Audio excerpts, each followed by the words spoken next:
Ayon sa President's budget message, sa ilalim ng National Expenditure Program para sa 2026, 430.9 billion pesos ang kabuuang ilalaan ng pamahalaan para sa defense sector sa susunod na taon. Mas mataas yan ng 14% kumpara sa defense sector budget ngayong 2025. Paliwanag ni Secretary Teodoro, gamit ang mapupuntang 295 billion peso budget sa kanyang kagawaran, pinakatututukan pa rin nila ang gumugulong na AFP Modernization Program.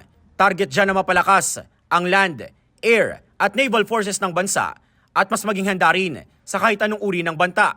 Kung kaya sa 286 billion pesos na mapupuntang pondo para sa AFP, 40 billion pesos dyan ang gagamitin para sa modernisasyon ng sandatahang lakas.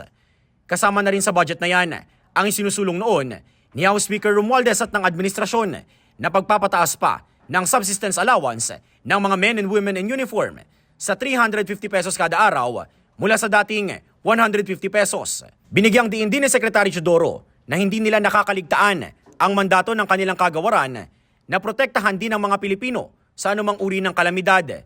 Pinuri naman ni House Appropriations Committee Chairperson Micaela Swansing ang mga naisakatuparan ng DND sa ilalim ng Administrasyong Marcos Jr.